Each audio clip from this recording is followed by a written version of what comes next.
can't stand it. I got to get involved and see if I can fix it. He said, you know, I've got this Road Runner.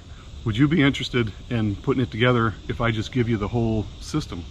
And I said, that would be awesome. My boys and I love to tinker on stuff together. We didn't talk about doing any body work or anything. He just said he wanted me to get it running, make it reliable, and full of parts. Engine stand was bolted to it. They had just set it in there, so they had a place to put it. I'm a gearhead, so it didn't intimidate me at all. Nothing to worry about. In fact, I thought it was in better shape than the way he described it, so I felt pretty good about it. I would push it out and work on it, and then push it back in when I was done. Trunk lid wasn't even bolted on. It was just sitting on there with some bungee cords. The car was full of parts. I loaded it off the trailer and put it in the garage. So then I just started inventorying parts. So this was the bell housing, some of the boxes I found in the trunk. Pictures of the motor as I started to clean it up. I was checking the casting numbers. This is the block numbers to see what we had. And it's a genuine 1968 383 Road Runner. Engine and transmission have always been together. It came out of a 68 Road Runner. He didn't want me to rebuild it. He just wanted me to clean it up. Took it over to the car wash, pressure washed it. I had to collect everything that it needed. Carburetor, manifolds, water pump, distributor. Ultimately had to change the oil pump because it was bad. The freeze plugs were rusted out. I'd already knocked them out in this picture, and I started scraping all the loose paint off. It had been painted a Ford blue instead of the Chrysler blue, which is a little bit of a turquoise color. I got the engine painted, started putting it together, mocking up all the pieces. This car was originally equipped with the Hurst Competition Plus shifter. Got the linkage all adjusted and sorted out, so we should be able to go through all the gears. And that's pretty exciting. I think we're going to be able to drive this on the power tour using the old school Hurst shifter. This side rear brakes was missing pretty much everything. I've already installed a wheel cylinder that's been a rebuilt one. That part's done. Ordered a spring hardware kit. Everything we need to put their brakes together. This is the proportioning valve, is in the rear with a factory tack cluster in it, but I had to take all of this apart. This was the instrument panel that I took out. I didn't have any of the wiring under the hood at all, so it was a challenge to figure it all out. And as I mentioned before, not being a Mopar guy, I wasn't familiar with. Like a Mustang, I could take apart in my sleep and put back together. The under dash wiring was a disaster. This fuse box had a penny in it, some wire, and obviously that wasn't working so good. It was melting wires and the fuse box itself. So I was able to get an actual fuse box from another car. There was stuff spliced and cut. I didn't have a complete steering wheel, so I had to collect this horn ring and the pad and all that kind of stuff. It didn't have a gas tank on it at all. Here's the new gas tank, laying it out to figure out what all I needed. So the sending unit, where the vents and gas line went in. These are used gas tank straps that I cleaned and painted. The car had a 8 3/4 rear end, but it's an open rear end. And this is 489 case with a Sure Grip, traction lock, posi. Sure Grip is the Mopar term for it. It has 456 gears in it. We bought this used. Unfortunately, it's binding up, and the owner said it was really noisy, so I think it's got some issues. The Sure Grip ended up being trashed. We ended up getting an Eaton True Track, new ring and pinion, and all new bearings and everything. Took the housing, had it sandblasted, replaced the bearings with the green type bearings on the axles, put 391 gears in it, sandblasted the housing and backing plates and all that stuff. So everything's new. All the bearings, gears, seals, the whole thing has all been rebuilt and replaced. New brake lines. This is the part that mounts in the floor. So I've got a new one that will attach, so we'll have to make a small patch.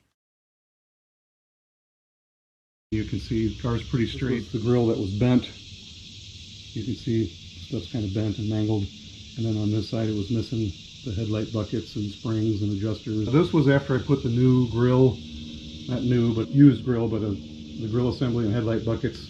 The bumper he wanted to keep, so we're going to clean it up and hang it on his shop. Front bumper that was on the car and the grill, but this is probably the most interesting piece. This is the rear bumper that was on the car. He really likes this old bumper sticker, so we're going to hang this on his shop. And this radiator core support was bent and it looks like maybe down here they had hooked a chain to it or something at some point. So I just went through the process of straightening that all out. I'm getting ready to put the transmission onto the bell housing. There we are, setting it down in the engine compartment. There it is, sitting in there, just nothing's hooked up yet, it's just sitting on the motor. They're hooked up, turn the key on. I'm going to jump it across the starter relay here and see if this will fire up.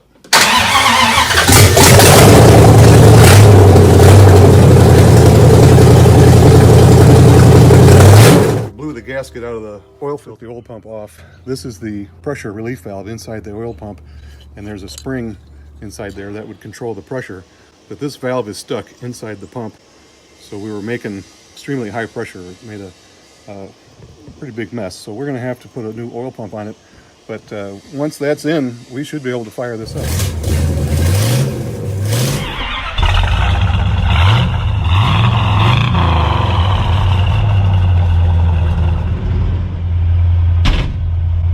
Shifter boot and stuff for it, but I haven't put it on yet because I can actually see the linkage move, and like I said, the detent for reverse doesn't work, so it'll go right into reverse. Like that's reverse. This is as found. You can see the rust falling off of it. It's going to need some attention, and this mirror is a little bit useless at the moment. If I can get in here. Parking brake works too. It's got power steering now. It was originally a manual steering car. I mean, that works really good, but you can see there's a little bit of play in it. The transmission's a little bit noisy. I'm going to pull the transmission out, go through the shifter. All the lights work, brakes work, horn works. That window don't roll down. And this one's working, so we can get a little air in here. But yeah, I wouldn't be afraid mechanically to drive it anywhere.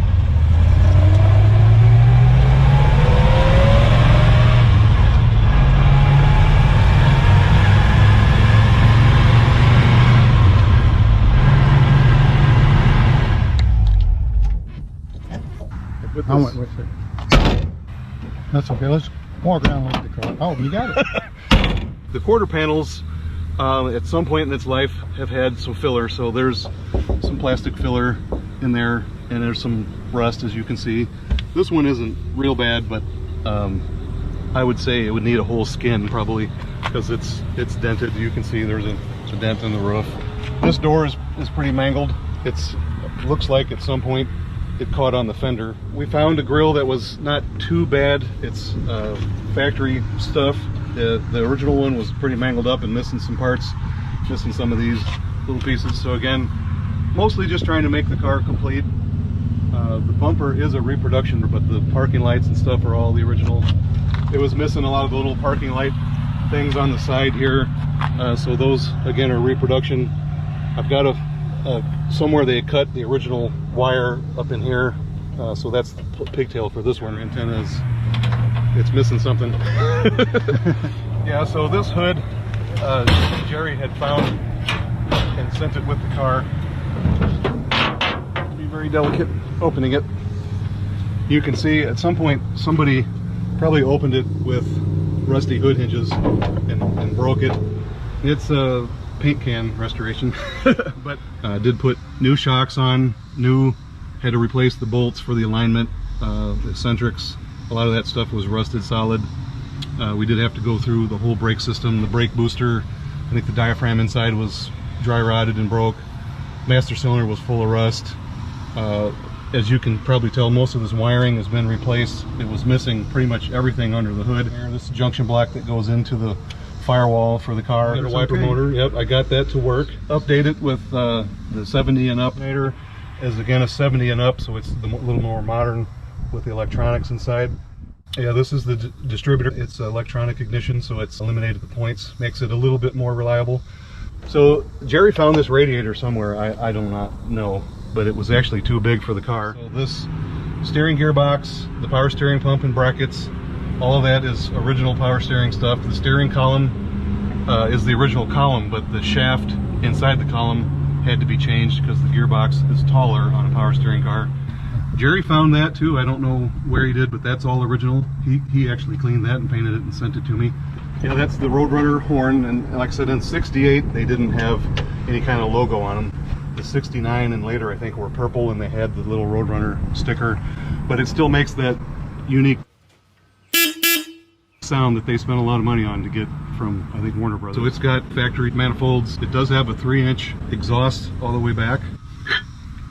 The carburetor is an AVS, which is a copy of what would have come on the car. The main thing is drive it. Let's have some fun with it. The seat's pretty rough. I'm kind of sitting on this towel because the springs are broken, and they're poking up through here, and it's not real comfortable, but it is a seat. See, when we drove through the puddle, we got a little water in here. This is the really worst part of the car, is this area behind both rear wheels.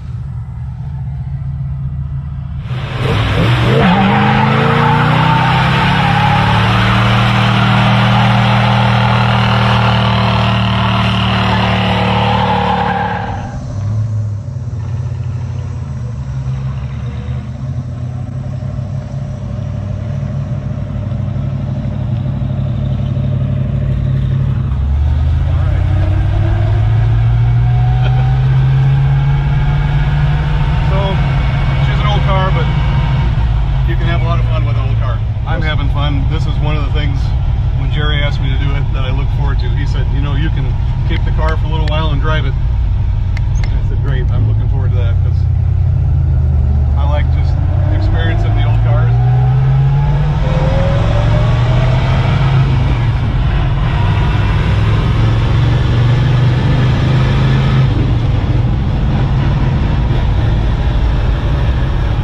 He loves the car. He's going to be mad when it leaves. He spends a lot of time in the car. It was actually kind of exciting when he said, can you put this Road Runner together? I'm like, I'd love to. There you go. I like working on cars, so might have to get some WD-40 on it or something. I was having so much fun doing this. It was kind of neat to take it, get the front end aligned, drive it around a while, took it to some car shows. Locally, took it to the Holly Mow Party in Beach Bend, Bowling Green, Kentucky. That was a lot of fun. Met some new people there. Jerry Halsey came out, did a photo shoot, an article, which got submitted to Hot Rod Magazine. It was pretty cool. The Rat Rod Road Chicken was becoming famous.